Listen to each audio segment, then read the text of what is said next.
Good morning मेरे प्रिय विद्यार्थियों, मैं डॉक्टर किरण गर्ग। मेरे यूट्यूब चैनल में आपका बहुत बहुत स्वागत है। और हम कर रहे थे उपन्यास विधा, उसी में उपन्यास विधा में ही आगे हम करेंगे इम्पोर्टेंट उपन्यासकारों के उपन्यास। और नेक्स्ट उपन्यासकार रहेगा महेंद्र भल्ला। तो महेंद्र भल्ला जी के उपन्यास करेंगे। फर्स्ट तो ये है कि महेंद्र भल्ला जी का जो जन्म समय है वह है 1933 ईस्वी है। महेंद्र भल्ला जी का जो जन्म समय 1933 है।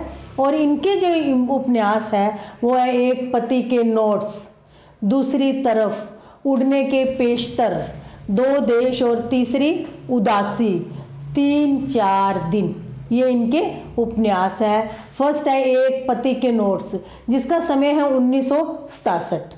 इसके अंदर है आधुनिक जो दाम्पत्य जीवन की समस्याओं का वर्णन किया गया है। एक पति के नोट्स में आधुनिक दाम्पत्य जीवन की समस्याओं का वर्णन किया गया है। और इस उपन्यास का जो समय है, रचना का समय है 1967, 1967। सेकंड है गया फिर दूसरी तरफ, इसका समय है 1967। तीसरा है उड़ने के पेशतर, 1987 का समय है। और ये जो दोनों उपन्यास है, दूसरी तरफ उड़ने के पेशतर, इन दोनों उपन्यासों में प्रवासी जीवन की विडंबना का वर्णन किया गया है।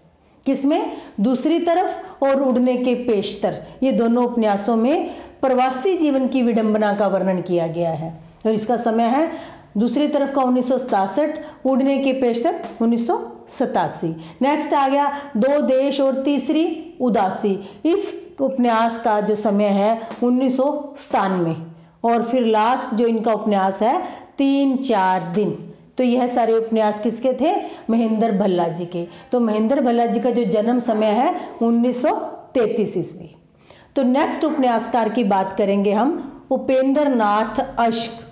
उपेंद्र नाथ अश्क जी जो है, इनका जन्म समय है 1910 ईस्वी।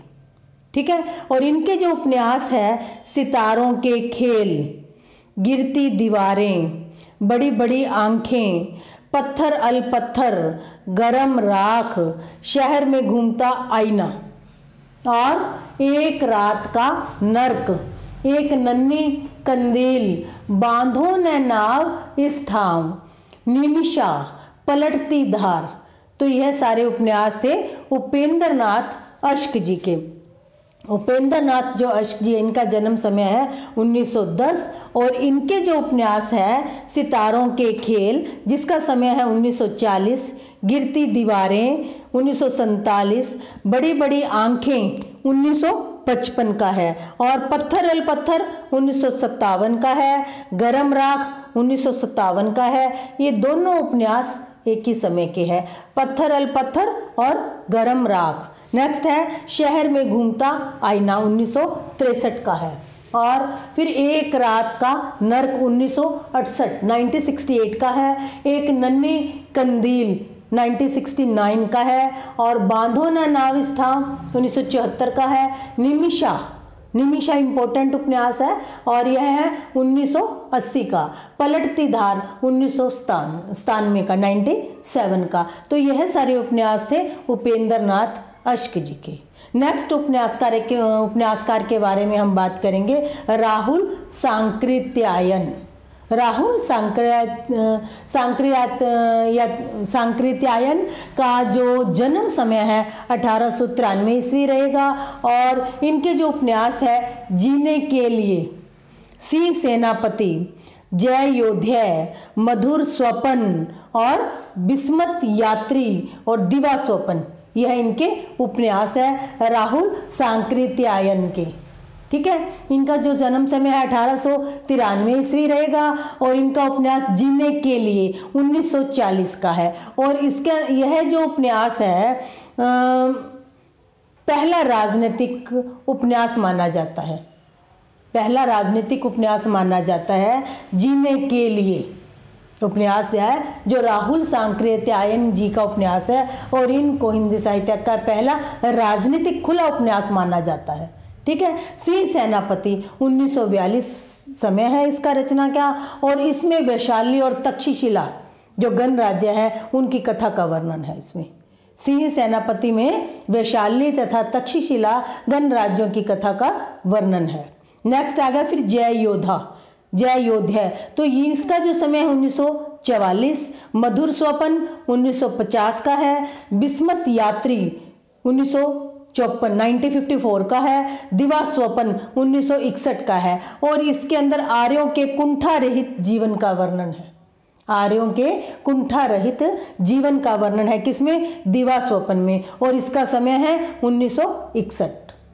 ठीक है। नेक्स्ट उपन्यासकार है फिर दुष्यंत कुमार जी। दुष्यंत कुमार जी जो दुष्यंत कुमार है, इनका जो जन्म समय रहेगा 1933 ईस्वी, 1933 ईस्वी इनका जन्म समय रहेगा। और इनके दो उपन्यास है, छोटे छोटे सवाल और आंगन में एक वृक्ष। किसके ये उपन्यास, दुष्यंत कुमार जी के। और छोटे छोटे सवाल जिसका रचना समय 1964 और आंगन में एक वृक्ष, इनका जो उपन्यास का समय है 1969। तो यह जो दो उपन्यास है दुष्यंत कुमार जी के हैं, छोटे छोटे सवाल और आंगन में एक वृक्ष।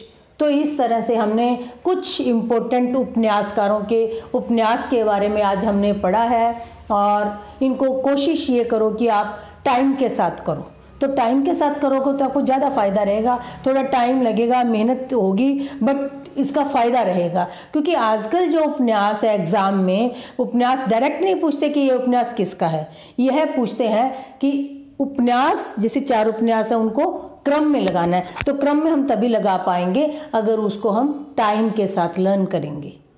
उपन्यास को भी टाइम के साथ लर्न करो, और जो इनके उपन्यासकार है उनका जन्म समय भी आपको याद होना चाहिए, ताकि हम उनके अकॉर्डिंग, कई बारी उपन्यासकारों को भी हमें क्रम में लगाना पड़ता है, ऐसा क्वेश्चन आते हैं, और तो हम तभी लगा पाएंगे अगर हम इनका जन्म समय याद करेंगे। तो जैसे उपन्यास में आप उपन्यासकार का नाम आता है, जब हम उपन्यास कर रहे हैं तो उसका जन्म समय पढ़ो। इसके साथ साथ जब कोई अन्य विधा करो तब भी उस रचनाकार का जो नाम के साथ उसका जन्म समय लर्न करो। तो इस तरह से बार बार रिवीजन से पढ़ने से आपको याद हो जाएगा और आपको फ़ायदा रहेगा। ठीक है। तो बच्चों इस तरह यह कुछ इम्पोर्टेंट उपन्यासकारों के उपन्यास हो। तो अगर आपको यह मेरा वीडियो अच्छा लगा हो तो इसको लाइक करना, शेयर करना और सब्सक्राइब भी करना। Thank you.